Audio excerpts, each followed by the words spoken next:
Hey everybody, Adam here, coming at you from inside the tiny house, aka the scrap house, obviously. Hope everyone is doing well. So, I did a little building science experiment over Thanksgiving weekend that I wanted to share with you.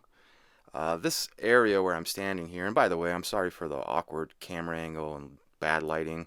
I don't have a lot of space in this little nook where I'm standing, so this is kind of the best angle I could get.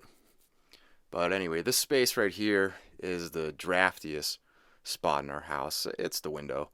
And, when it's cold outside, if you're standing in front of that window, you can feel how cold it is. You can feel the draft. You can feel it just kind of sucking the heat out of your body.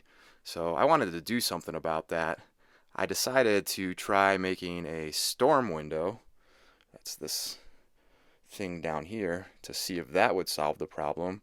I recently found out that way back in the day, uh, these storm windows, or stormers as some people call them, were a pretty common window accessory back when everybody had, well, almost everybody had, double hung windows, single pane glass.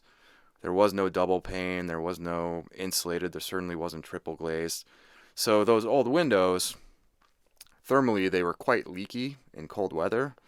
So people would put a storm window in, kind of like a window within a window, and that would add insulation to the window. So I went ahead and slapped together this crude prototype, honestly. It's just old materials from past projects, a couple of old 2x4s, a piece of acrylic glass I used a couple years ago to patch over a broken window. Uh, I wasn't gonna, waste my time trying to make it look fancy or put any money into it. I just wanted to see if it would work at all. So yeah, I just kind of quickly put that together one afternoon, and it worked to my surprise. I was actually very surprised by how well it worked and what a difference it has made. So let me go ahead and pop that in, and then I will talk more about the design and the science. Okay, so man, it's so hard to get streaks off of that acrylic glass. That's why I got my gloves on because I didn't want to smudge it all up again. But anyway, yeah, it just inserts into the window opening. It's just a simple box. You can see that. And what I did, the way I did mine that I think is a little different from the way these are normally done, is um, I I oversized the acrylic so that it overlaps the window trim, so that I get a much tighter air seal. Because that's kind of the whole name of the game.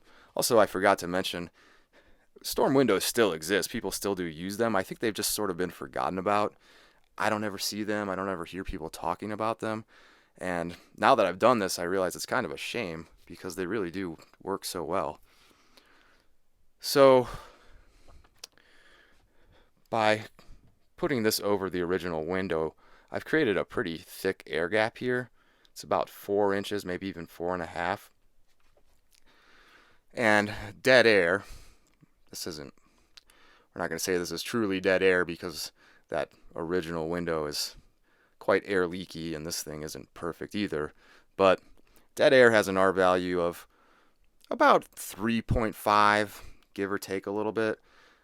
Now I'm not going to be that generous and say that I've added R14 to this window, but maybe R7, R6, R7.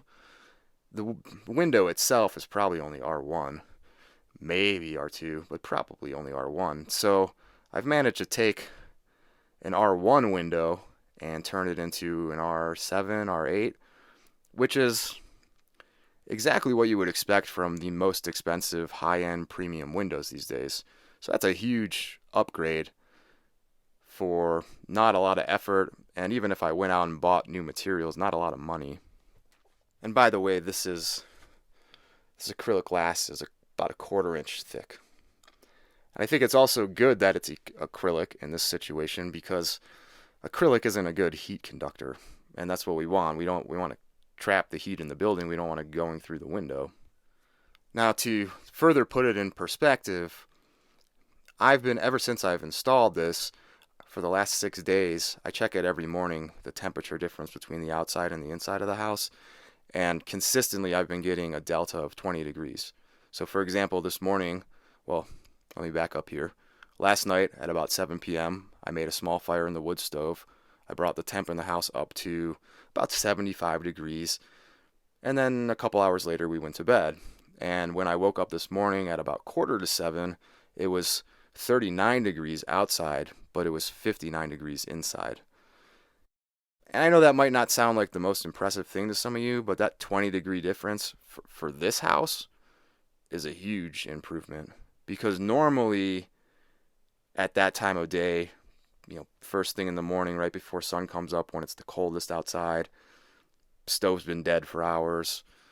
Usually there's almost no difference between the outside and the inside. Normally, if it was 40 degrees outside, it would be about 44 in here, which, that's not really doing much. So this has really been a game changer for us this winter.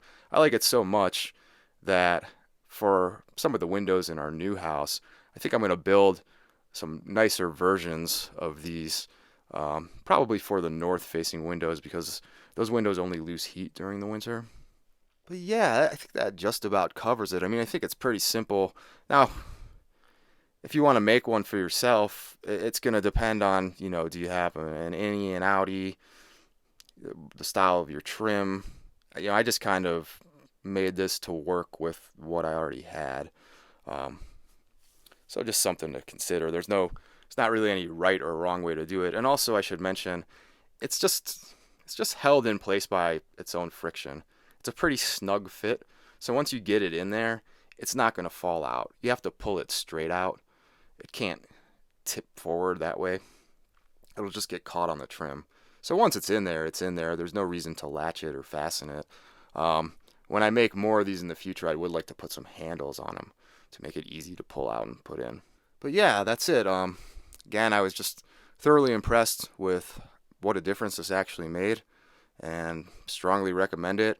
If you got a similar problem with a really cold, drafty window, this could be a solution for you. So yeah, give it a try. I'll see everyone in the next video. Peace.